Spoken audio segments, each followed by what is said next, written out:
And welcome to Nonprofit Problem Solver Podcast. Here we are live on the YachtMe platform. This is a virtual events platform that is free, 100% free to nonprofits. No licenses, no contracts.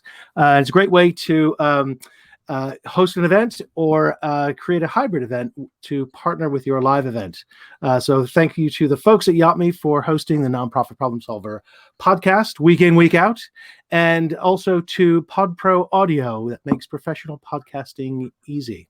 So my guest today in episode 41 is Kimberley MacKenzie. How are you? Hi, I'm great. It's beautiful. It's sunny here. I'm happy to be with you. Great. And so you are in Ontario, Canada. I am. We call it the Haudenosaunee territory. That's the traditional land, and the Anishinaabe people and settlers call it Barrie, Ontario. And I am north of Toronto, Ontario by about 2 hours. Right. Okay. Mm-hmm. So now we know where we are geographically. Tell us a bit about your nonprofit career and what you do now and where people can find you online, and anything else that you'd like to promote or share or tell us about. Wow. Okay. I'm going to try to do this briefly. I fell into the sector through my volunteer work as a young mother, very passionate about helping women and facilitating motherhood for them, with them. And I started doing so much volunteer work that they started to pay me, which was perfect. Because then I was able to transition from being an at-home mother to a fundraising professional, and they purchased an AFP membership for me. So I think it was like $15 an hour, 15 hours a week or something was my entry to the sector. And I was twisting the rope as I climbed the mountain, reading books as I was writing letters and all of that. But they did get me an AFP membership, and eventually I transitioned into a role as an executive director. And then I transitioned to a larger organization as a director of fundraising. And then I transitioned into a consultant where I was an interim executive director. And then I had a consultancy where I was doing all sorts of things, but mostly just loving the whole change management side of it. And I recently launched the Intersection Hub, which is a social enterprise focused around collaboration, helping people be the best they can be, lifting folks up. I'm also an AFP master trainer and have been a CFRE for a long time. I'm a generalist, jack of all trades, master of none. Well, and then in full transparency, you and I do quite a lot of Clubhouse Collaboration and things of that nature. So I know that you are a lifelong learner, and you've got a wonderfully active and open mind, and you're always looking for new ideas. Yeah, you forgot to say that part, so I had to say it. It's sweet. We could do a whole conversation around the benefits or pitfalls of Clubhouse. We should think about that for another time. We could. Yeah. You know, and when you said Clubhouse there, I thought you were going to say the benefits or pitfalls of collaboration. No. I mean, well, some people actually do feel there are pitfalls. I think they're far outweighed by the benefits, of course, but people won't be surprised to hear me say that. Yeah. So where can people find you online when you're not in a Clubhouse room? Well, at Kimberley Canada on Twitter and on Instagram, and Clubhouse, of course. I'd also love folks to just sign up to my email list at the intersectionhub.ca and join the community and get updates there. And of course, LinkedIn. And they can call me. My number's all over the internet. You know, the funny thing is, Kev, I put my phone number all over the place. No one uses the phone anymore. No one uses the phone. Well, not the people that you want to use the phone. Right. Yeah. Well, I welcome the call. Yeah. Yeah. Saying that someone's got a hold of your social security number or something like that. Yeah. And a revenue agency. Okay. And what sort of work are you doing right now in terms of helping people or coaching or consulting? What have you got on offer at the moment? Well, I have actually disbanded my traditional consultancy. I don't do cases for support. I'm not going to say I won't do a planned giving program because I love planned giving, but I'm connecting with a lot of other amazing consultants that can focus on the tactical stuff. I'm in flow, facilitating a conversation with your team If the team is fractured or not aligned and needs to get to alignment, I'll walk in there an hour from now and we'll work through that together. And I'm loving the coaching. And that was a big part of my consultancy that had the biggest impact, and was just not set up as an offering. It was a sidebar. So I've made that front and center. And I'm loving the coaching clients that I'm working with and getting so much joy from their success. Really, truly. I really do believe if you give two, you get one back eventually. You know, I really, really believe that. Yeah. So I would echo those sentiments. I think the coaching, I think both the most successful or effective coaches and managers and leaders, include coaching as just sort of part of what they do. And so it's not that crazy to transition to doing that, on a full-time basis. Well, it also solves a really big problem in our sector, and that is staff turnover. So, speaking of which, yes, sir. The problem that we're solving this week is why do fundraisers leave and what will keep them?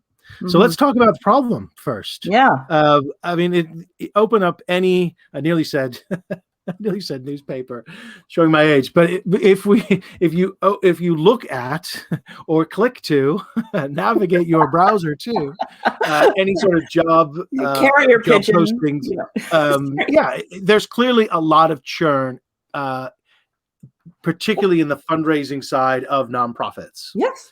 Yes. If you're in a reasonably sized metropolitan area, there's at least a dozen nonprofits looking for a relatively senior, if not the most senior, development or fundraising role at any time. Yep. And I think it's tragic, actually. I think it's tragic because, well, there are a few reasons why that is the case. But the fact of the matter is that senior fundraisers are known to turn over every 18 months.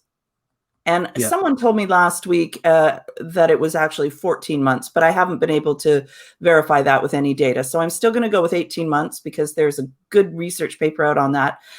And so let's think about that. Let's think about that 18 months, what happens there. And what happens there is it's classic. The first 6 months is a honeymoon period where everybody loves everybody. And there's just been an exhaustive search process. People think that they've hired their magic bullet. It's going to solve all of their problems. The fundraiser doesn't actually have to deliver anything because there's no expectations in the first 6 months. You're just there to learn the organization and understand their systems. And then after that, folks start to go, okay, I know what we need to do to build a successful fundraising program. So now they start to push and poke a little bit at the existing system. And then it takes them about 6 months to realize that the system is dysfunctional and they're not going to be successful. So then they spend 6 months looking for another job. That's what happens. It happens time and time again. It costs every organization at least 1 year's salary to replace a senior level fundraiser. So, that could be anywhere from $80,000 to $110,000 on average. And as a result of, we never get the traction we need in our fundraising programs. So that's a really big problem. And I think that problem exists because fundraising as a profession is grossly misunderstood. Does that make sense? So yeah, it does. And I think that's part of, it almost points to a different problem, it seems, around the alignment of expectations and what the board or an executive director might expect of the new post holder, say during that honeymoon period. But that's a different problem from the organization being dysfunctional. So those, they can obviously they can appear simultaneously, and they're not mutually exclusive.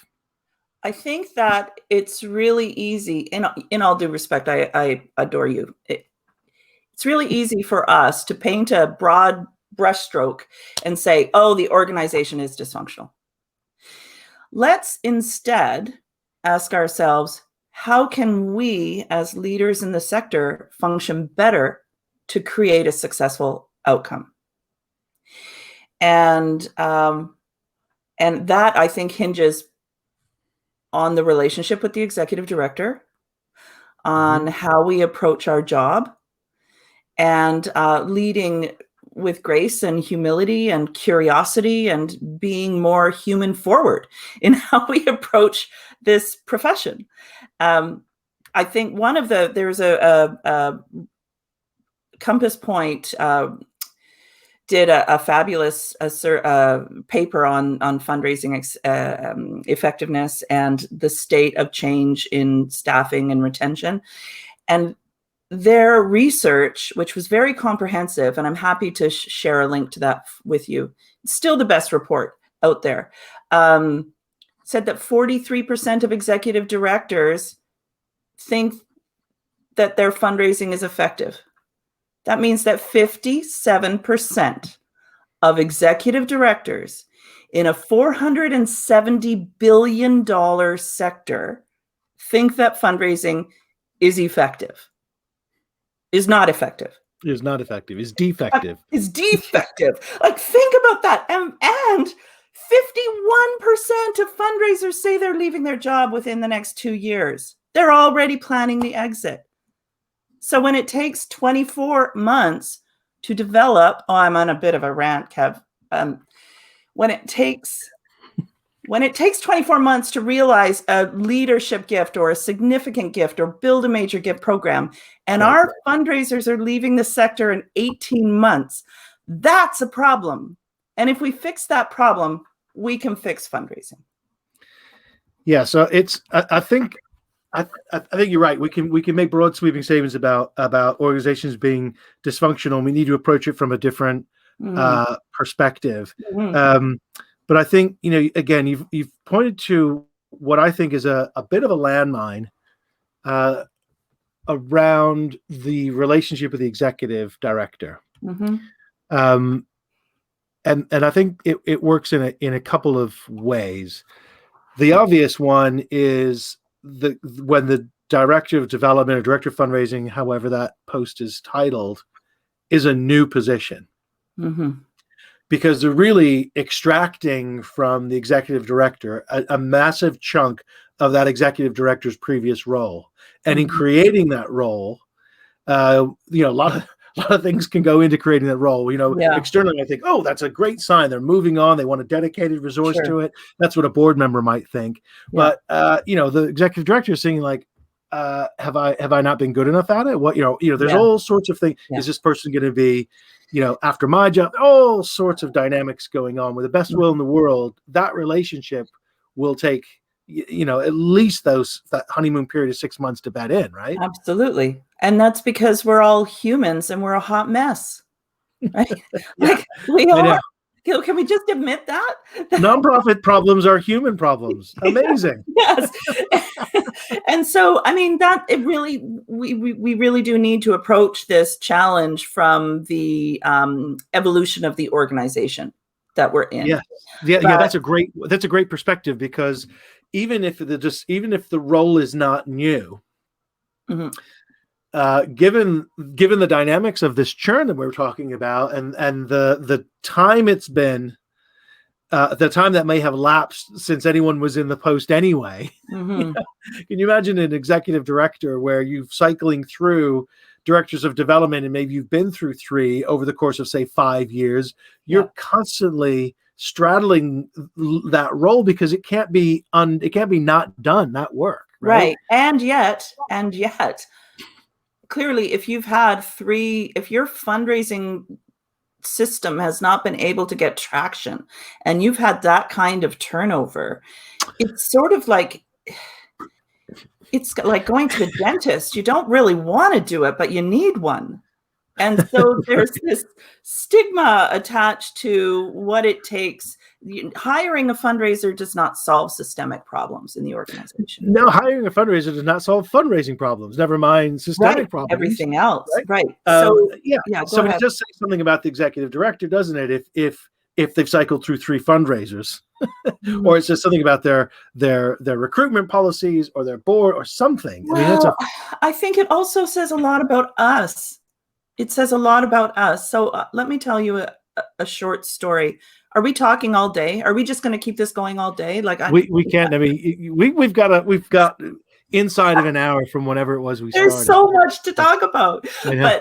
But this is what we like to do on this podcast. We open up the problem and spill it all over the floor, and then stand and admire it for at least a few minutes before we get out the brooms. That sounds great to me. And this is your party, so I'm going to just trust you to keep me on point. But I am now comfortable telling the story of when I was a new director of development in an organization, and I spent the first 2 weeks listening to everybody complain about my predecessor. I mean, everybody needed to huddle me into a corner and say, that person was really not great.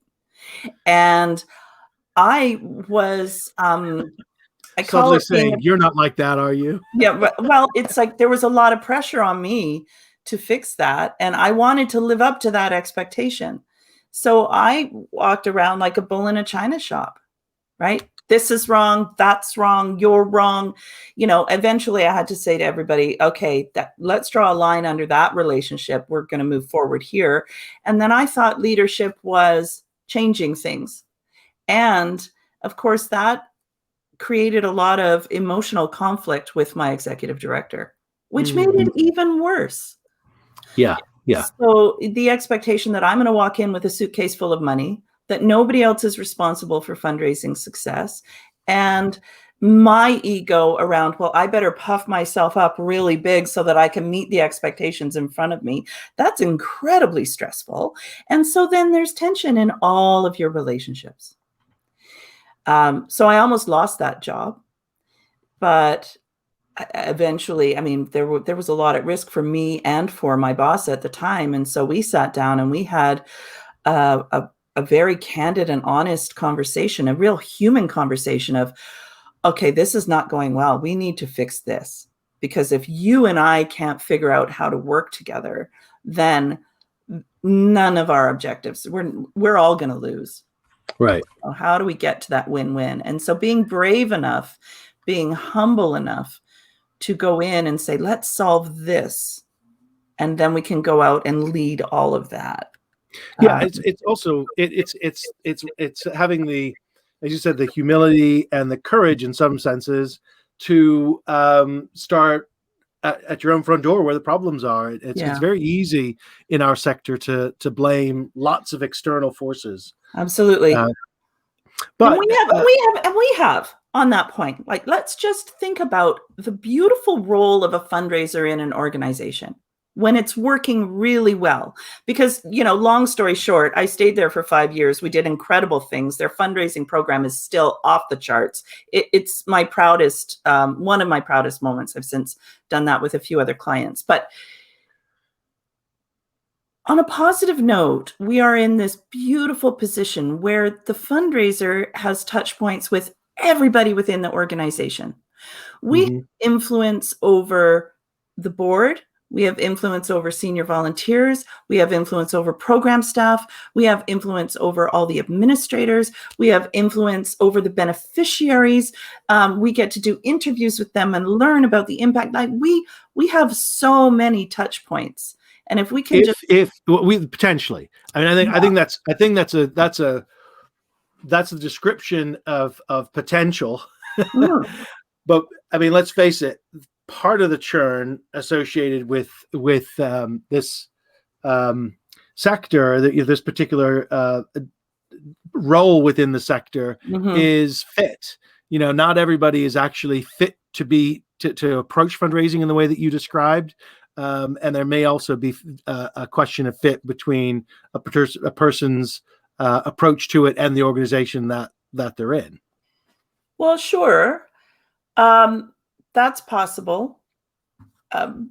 Let's assume, though, after a rigorous hiring process, that you've established fit and culture, that you've done your due diligence, that you've just spent $20,000, $30,000 working with a search company to find a really talented person.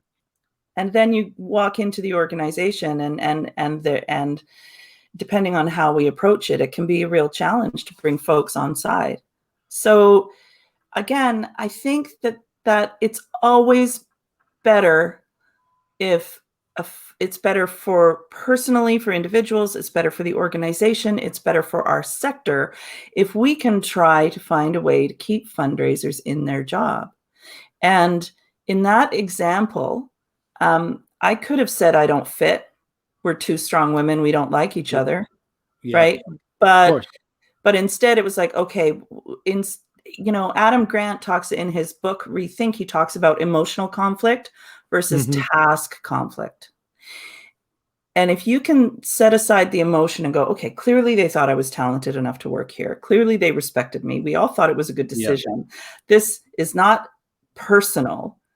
We just have some systems and structures and personalities that we need to deal with. We need to build some trust and respect and safety. And we can do that by approaching our jobs differently. And that is a leadership dynamic. I've seen lots of organizations where the leaders themselves struggle to make that distinction between emotional and task. Yeah. And again, that's why I've seen, where you have this, the tension between the executive director who used to lead fundraising and the new fundraising director who now leads fundraising. Right. And it's important to extract the emotional conflict from the task conflict in that case. But it takes both of them to do it. Or typically you'd hope that the executive director, perhaps with some coaching or support from the board or wherever, is able to take the lead in that regard. Yeah. And if she can't, and I say she because usually it's a she in this sector, then again, as the director of fundraising, rather than coming into new organizations, if I can be so, I'm just, generalizing, but with arrogance, and I'm saying arrogant because I was incredibly arrogant. So it's my own personal experience. Rather than approaching that way, maybe we can have more success if we come in with humility and with curiosity, and we ask that executive director about her experience and what she did well and what she would like to fix. And we talk to program staff about what their needs are. I was an executive director in a conservation organization, largest freshwater lake in the province of Ontario. And I sat down with the director of science and said, what do you need? And he said, I just need a boat. I want to do some research on benthic species. It doesn't matter what those are. I just need to get out on the water and I need a boat. And guess what? Once I found him a $20,000 boat, he was my best friend for my entire time there, my champion. So by being curious, telling stories, and helping to solve their problems and lift them up, then when it comes time to do something crazy or radical or different when it comes to fundraising, we'll have earned that trust. Yeah, I think that's a truism across most leadership roles, right? If not all. Okay, so it sounds, just as a quick summary here, we have identified that one of the reasons, or among the reasons fundraisers leave is because of that cycle of honeymoon, 6 months, whoops, for 6 months, I'm not going to be able to change things in 6 months to plan and execute an exit. Right. There are dysfunctions in the organization. There are relationship issues. There are expectations issues. Are there any other? We pretty much exhausted the list. Well, I think we're at risk of this in the charitable sector in particular because we're a passion-driven sector. We often put our own needs, our own physical and health needs second to what the organization needs. And if there's anything, we've got this incredible opportunity in front of us with this triple pandemic, with the trauma that we've been living through, to really restructure our lives and our relationships and our work processes. Now's the time. We're all, I serve on a board of directors, funnily enough, with that other boss I was telling you about now. And we serve on this board, and the chair of the finance committee was presenting our budget for the next fiscal year while her cat was walking all over the keyboard. And the world has changed. So I do think we have this opportunity to step into it in a new way, and I hope that we do. So let's move over then to that part of it. Like what will keep them? And I like that you've introduced the real world that we're in and dealing with now, because there's no point in trying to recreate the past that's not going to return. Yeah, I hope we don't. Let's Right. not do that. Exactly. So, what if you're an executive director listening to this and you're thinking, okay, I'm seeking out a new post holder, or possibly have a rocky relationship with my existing post holder. I really don't want to lose him or her. I don't want to have to go through and lose another year of through recruitment. So what are the things that executive directors should be thinking about? Well, I think executive directors, I kind of feel like it's not them. I feel like it's the directors of fundraising. I really do.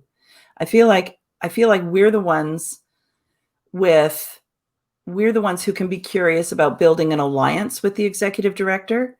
And that relationship needs to be prioritized. So it really does depend on the history of the executive director. But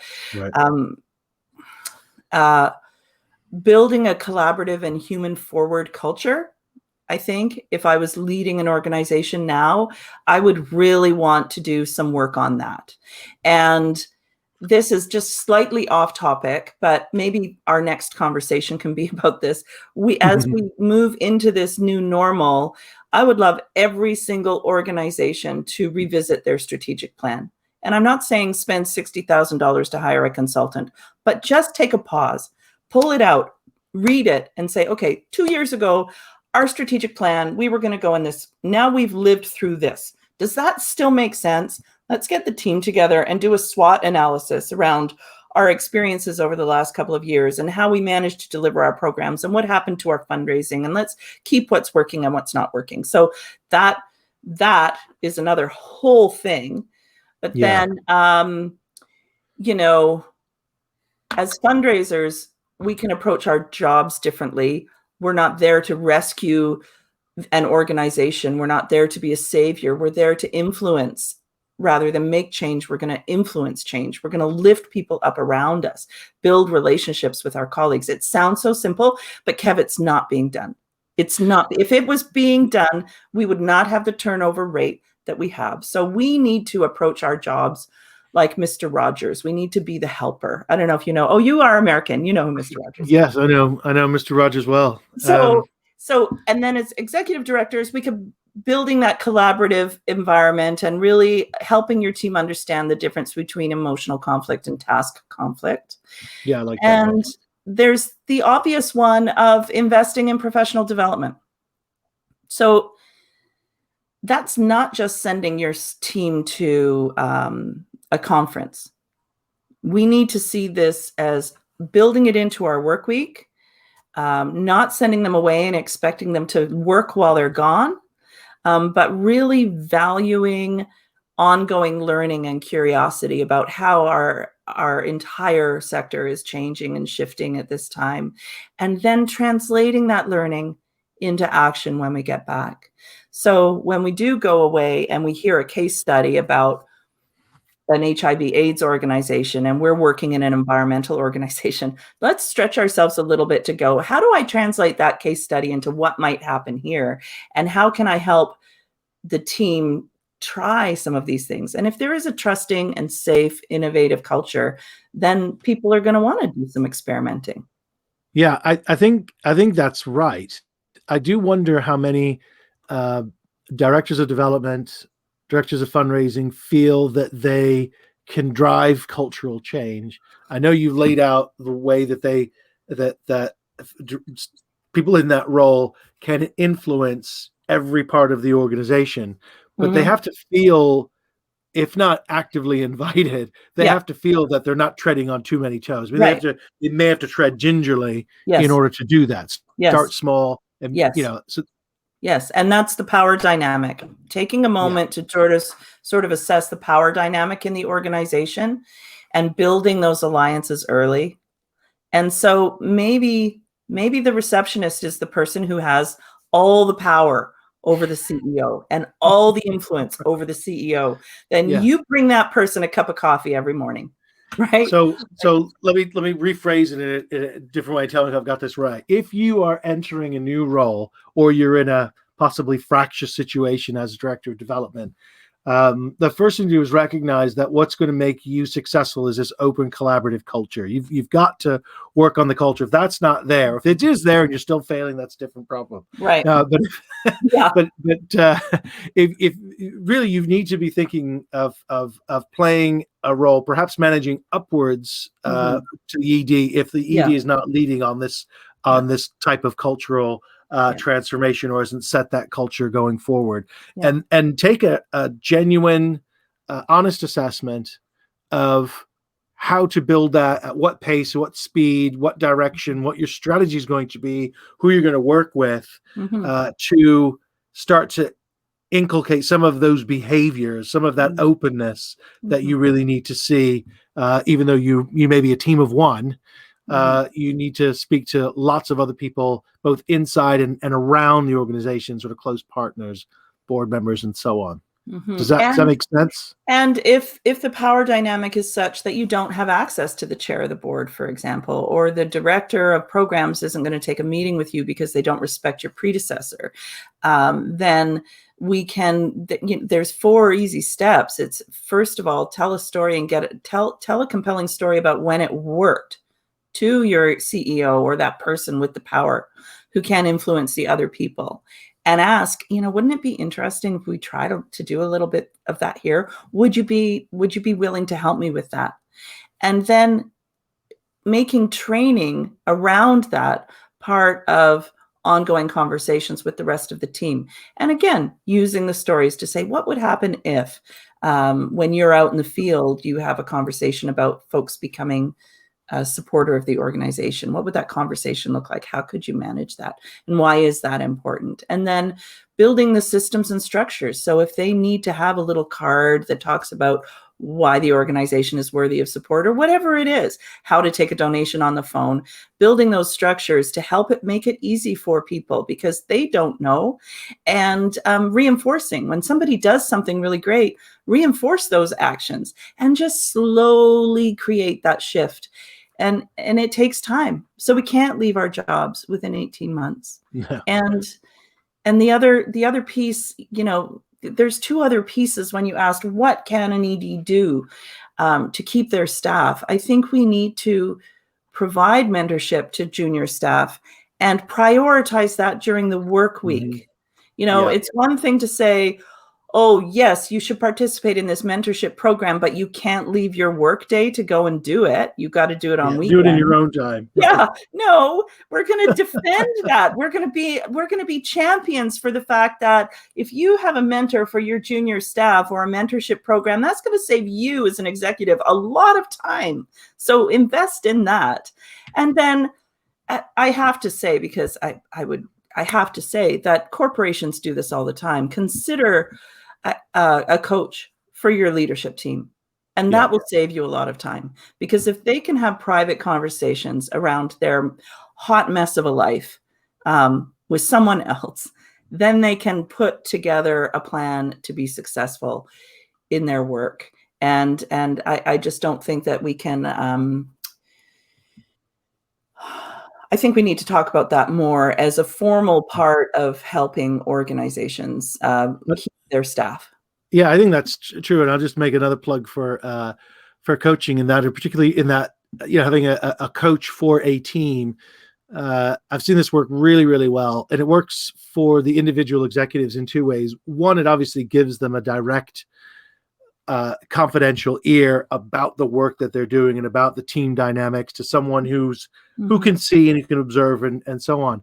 But it also helps them in another way, which is it takes pressure off their own personal relationships. Yeah. Because it's the spouse or whoever it is at home, or the best buddy or whatever, who's getting an earful all the time.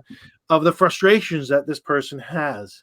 So by having the coach, you help the work relationships, you help the home relationships, and you get You a know what? better executive, you I know? never thought about that. I'll have to put that on my website. I save marriages. Like, it never occurred to me. But the bottom line is that at the end of the day, the world needs us more than ever. Demand for the services the charitable sector provides has never been stronger. And yet, we are still living with old dysfunctions from decades ago. And we have this opportunity in front of us to change the way we work together and how we build each other up and lift each other. And when we do that, we'll make more money. And when we do that, we'll have more impact in our communities. And that's why I just think now's the time to be really bold and loud about staff turnover in organizations and fixing that problem. Yeah, I think the more effort we put into our work cultures, and now if we are more geographically disparate and we're doing things not necessarily in the same space and time as we always would have done, it is an opportunity to look afresh at some of those. What I loved about what you were saying is, in a nutshell, if you're putting a certain amount of burden on fundraisers new in this role, or as I said, trying to retain or repair elements of the role that they're already in, you're essentially saying allow them or bring to the table what you are so good outside of the organization. That is cultivating relationships, listening to people, meeting them where they are, understanding the emotional dynamics going on. Bring that inside the organization, and EDs give them the space to do so, and to conduct themselves inside the walls in a similar way that they do outside. Yeah. Would that be a fair summary? Absolutely. Absolutely. We need to go way upstream with this problem. Just presenting a radical direct mail pack or a new design for a case for support isn't going to go anywhere if we don't address some of these upstream challenges. Right. Okay. I love that. We've got a few more minutes. I'm wondering if we could start to think about in this next normal, in this, this world of working from home or remotely and doing things in different ways. Yeah. What opportunities then do you think that fundraisers have been developing over the last couple of years that they could bring to the table in terms of affecting culture in-house? Yeah. I wasn't really listening to your question because I had a whole bunch of thoughts going through my brain. So I'm going to tell you what I was thinking about opportunities, That's fine. and then That's you can fine. tell me. I'll Here's re-engineer the the wonderful question. thing. These are the wonderful things that happened in the last couple of years within our sector. I can't tell you how many clients I have had who have been weighed down by burdensome special event cycles. And they have been trying to convince their organization for years to cancel these events. And guess what? They disappeared overnight. Yeah. And all of a sudden, fundraising became a lot more efficient. And that's a beautiful thing. And it was not contained within a certain geographic boundary. The opportunities to look at us, you and I consider you a colleague and a friend now. That never would have happened without this virtual world. So we have that opportunity for our relationships to, for first of all, those really expensive 50 cent on every dollar events, to not go back to doing those, but to think about how we do those in a new and different way that's still super efficient and is not bound by geography and does not force people to put on real pants. So that's first thing. The other beautiful thing that happened during this crisis is that governing boards made decisions quickly. And if our boards can continue to lean in and be engaged and think about how we can lead our organizations through this changing landscape in really bold and innovative ways, I think that's beautiful. The other thing that we've noticed with the racial reckoning that we're going through, and it's not just in the United States, we have tragedy upon tragedy with our First Nations and Indigenous populations up here in Canada that we're just starting to dig into. And But another dynamic here in the UK too, through is the there? Commonwealth, and it's a different The fact that you take dynamic. over the world? Yeah, I mean, Yeah. it's a different dynamic. Yeah. Yeah. So we have this opportunity, and I'm absolutely going to continue this conversation, and we should be having it across all platforms, is how do we look at the intersection between community-centered fundraising and really great donor service? And these are not two different conversations. No, they are not two different conversations. And I think what what I was thinking, what was spinning around in my mind, as you shared what was spinning around in your mind, regardless of the question that I forgot I asked anyway, is the Brave New World that we're looking at now offers an opportunity to think anew what community actually means. Yeah. Because you don't need to, just like with this platform here, Yatme, you don't need to be physically present to participate in an event. Right. You don't need to be physically present to be part of a community of concern. You know, in a sense that the world's much, much smaller. So who our constituents are, who our communities, who we're serving, how we're serving them, how we're connecting members of our community to each other, to our cause, all that is sort of up for grabs in a way, right? Absolutely. And let's go back to doing an assessment of what's working. Let's make sure we don't throw the baby out with the bathwater here. And let's make sure that we're not, the technology gap in the charitable sector. That's another piece where charities were forced to invest in technology and to learn that technology. And I mean, I'm one of those people that all of a sudden needed to figure out all sorts of things and learn new things. So we have an opportunity there to look at how can we use technology in a way and still be human forward, still build those authentic relationships. And I was chatting with Ian Adar, who I've come to quite appreciate in a Clubhouse conversation on vulnerable leadership. And he had a big event. I think it's Grace Point Mental Health in Florida. I hope I have that right. But they had a big fundraising event, and it was their first post-pandemic. And they gave people choices on whether or not they wanted to be touched. And I thought, wow. So I don't know if the name badges or wristbands or whatever. I mean, I'd have a hug me one on. I'd be like, bring it all in, full contact, give me a big hug. But not everybody's going to want to leap out into this new world like that. Right. They might just want a elbow or a fist bump or whatever, which is totally fine. But we are at a critical juncture in our sector where we are having deeper conversations like this, more meaningful conversations, and we're tabling issues that should have been tabled decades ago. And I really, really hope that organizations think about how they move forward in new and different ways. On the board that I serve on, last night, our executive director has decided we don't need a downtown office anymore. Actually, for the young folks that work there, working at home is fine.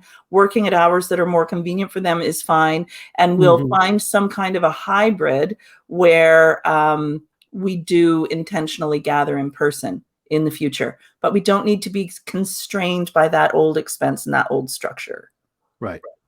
So and that's just, I mean, that's just the start. I think there's so many potential opportunities. Yeah. Oh, I thought of another one. Do we have time for another one? Yeah, foundations, large foundations. You look at what the Ford Foundation completely changed its granting structures. They're giving money faster with less constraint.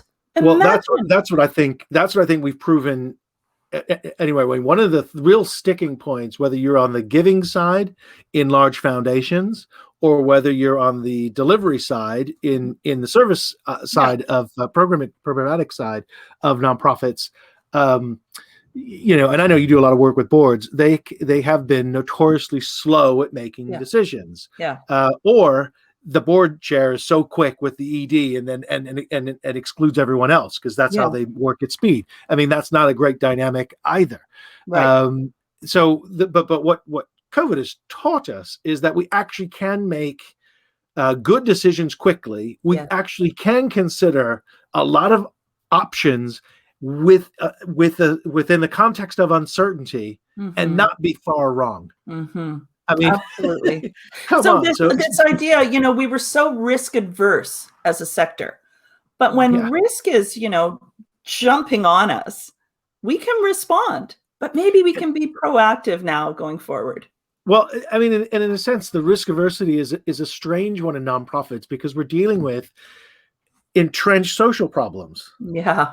Why would you be risk averse about addressing those? I mean, that doesn't make any sense to me. I But know it's this poverty mindset that we have within our organizations because we're charities.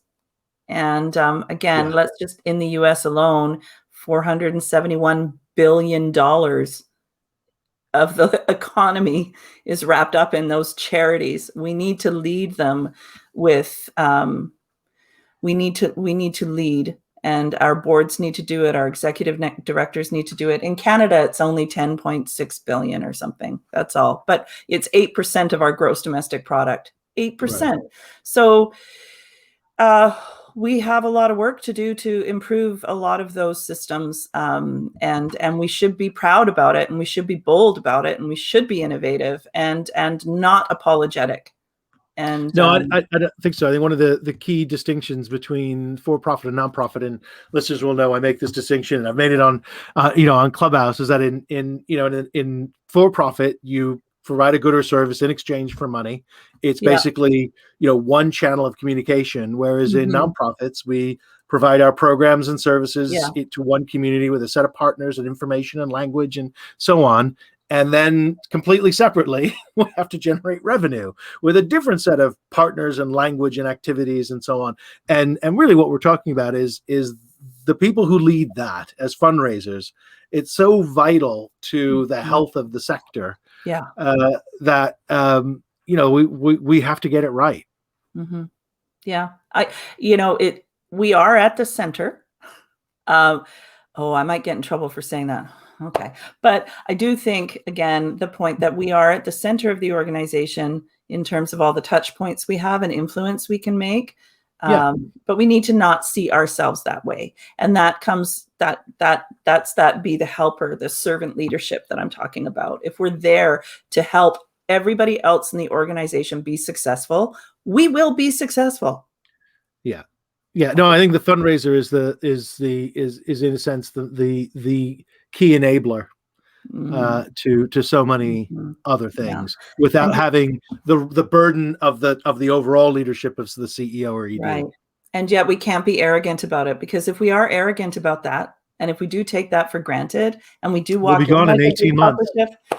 We'll be gone. And it's bad for the sector. It's just, so.